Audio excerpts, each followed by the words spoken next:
Yes. How we got here? Yeah. 26 years ago, I started Bryant Ballet. It was not the Chicago Multicultural Dance Center yet. But then in the 90s, I started to see there was a group of students from a diverse background coming in, and then we changed the name to the Chicago Multicultural Dance Center just to reflect what was happening. And now 26 years later, we're a viral sensation, and everybody's talking about the school, and all of a sudden we're an overnight success, but that took 26 years.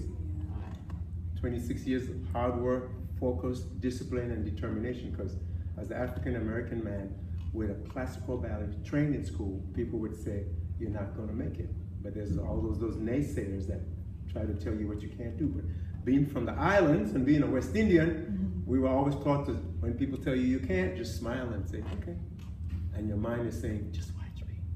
So that's what we did. That's what we did here. And that over the 26 years, we've had the Obamas here for 9 years before they went to the White House. We've had, before them, we had Michael Jordan's daughter and Scottie Pippen's daughter, Linda Johnson Rice from Ebony and Chet's daughter. So we had the creme de la creme, and we also have kids coming from the projects that we give scholarships to and try to help out. And as far as I'm concerned, we're empowering and changing lives through the discipline of dance. That's what we do. We empower and we change lives through the discipline of dance. It's fun, but it's focused discipline. It's a safe learning environment, and there's a lot of concentration. There's a lot of focus. We teach the kids to really use their frontal lobe, because we may be teaching ballet and different dance techniques, but we're teaching life skills. And that's the important thing. So we make a lot of great dancers, but we make across the board better human beings.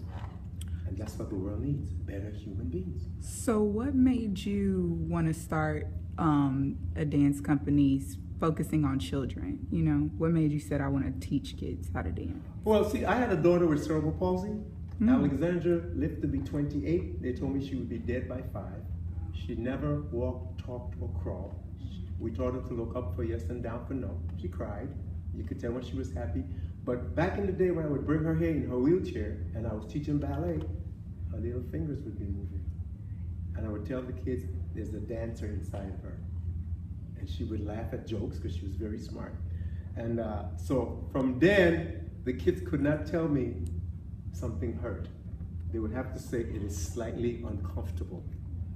And I told them, yes, life will be slightly uncomfortable, get used to it. So even now, if somebody walked in here, they wouldn't say, Mr. Homer, this hurt. They would say, it feels slightly uncomfortable.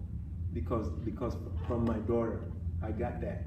And I had to go back to school for massage therapy and kinesiology. So I became a massage therapist.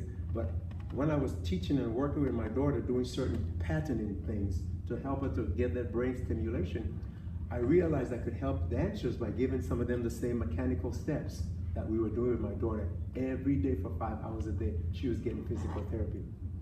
You know, so I came in, I developed a floor bar, it's ballet on the floor, on your side, on your stomach, you know, just to help the dancers. When they stand up, they were more erect, their turns were better, their jumps were better. So that evolved over the years into my floor bar. So, and then I would guest teach. I'm a product of Arthur Mitchell and the Dance Theater of Harlem. So when I was on vacation or off from the performing, I would come to Chicago and guest teach for Joe Hall or somebody else like that. And I had a following of students no matter where I went. So eventually I ended up in Chicago and I started my own school.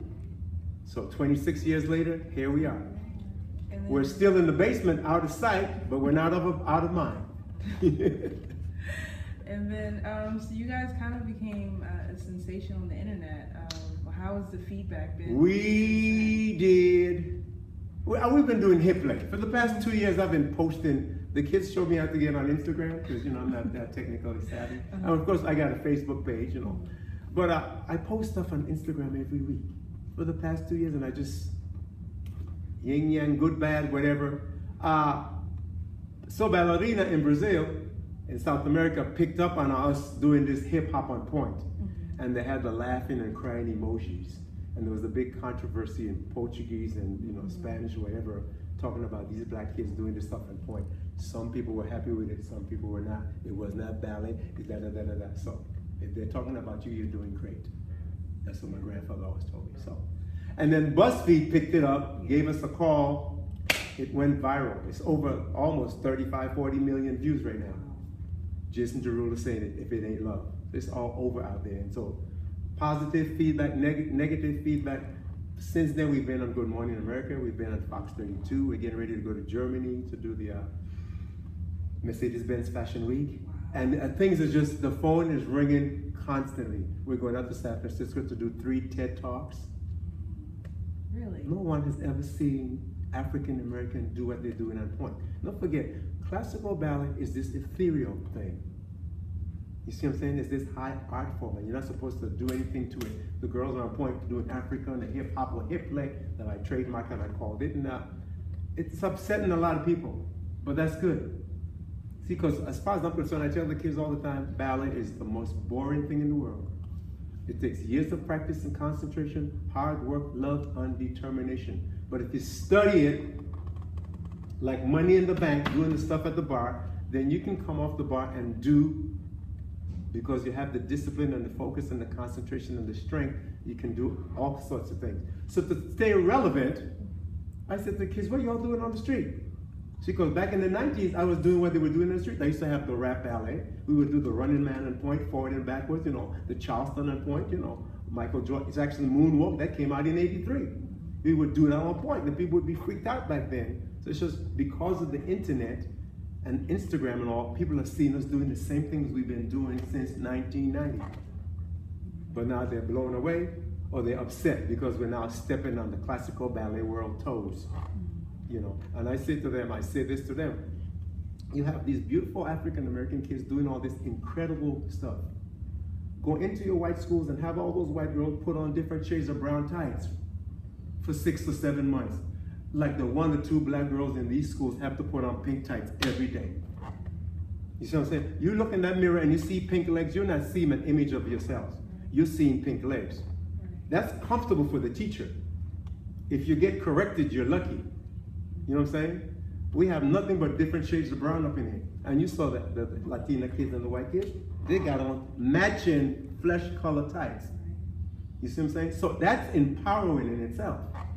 That makes you look in the mirror and say, oh my God, I feel alive. I feel like I'm somebody. There's not a disconnect. And then boys in ballet have it easier too. Whether you're white, black, Hispanic, Asian, or Latino, you a man in dance, you wearing black tights. So there's a whole camaraderie there. So boys, you know, they operate on a higher level if you're a black guy in a white school. If you're an African-American girl in a white school, you're not. Not if you're wearing pink tights. People don't seem to understand it. Remember the doll study they did in the 40s? With the black doll and the white doll? They need to do that study with tights. Call it the Homer effect. I don't care what you call it, but they need to do that study. Put different shades of brown tights on some white kids for a week, and then put them in a room and ask them how they felt. I bet you don't have to take a week. 3 seconds from that, they're going to say they don't want to put them on. They feel whatever. They don't feel empowering and a part of who they are, because there's a disconnect in between what you see in the face and what you see on the legs. So with your success, getting you out to, I guess, people like me and her, just seeing you guys on Instagram, and people like Misty Copeland being so big, do you think that there will be a change in the ballet world with more? No. Okay. I shouldn't laugh and say that. There will be a change, but it's going to take smart, whether you're black, white, green, yellow, or purple, it's going to take smart artistic directors, and it's happening across the board, that can see a person of color and see the talent, not just see the color. That black girl is fierce. I want her in my company. She's got all the technical skills that everybody else has. I want to use her in my company. What I would love to do is audition for a hip leg contemporary company. You see what I'm saying? I don't care if you're white, black, blue, or red. Audition people, teach them to do this hip leg on point, and then put other contemporary works with it and tour. I bet you we'd sell out across the country, because nobody's doing what these kids are doing. You know, Swan Lake is Swan Lake. It's going to be Swan Lake forever. It's boring after a while. You got to be into that kind of narrow-minded thing. And that's what some people are that are really dissing us right now. They see ballet as that tunnel vision. They don't have the peripheral that opens up and say, wow, this is new, this is different, this is amazing, this is entertaining, this is staying relevant, this is pulling the kids off the street, this is staying with what's happening now. You know, Muhammad Ali said, if a man's doing the same thing or thinking the same way he did 30 years ago, he's lost 20 years of his life. Open your minds, people.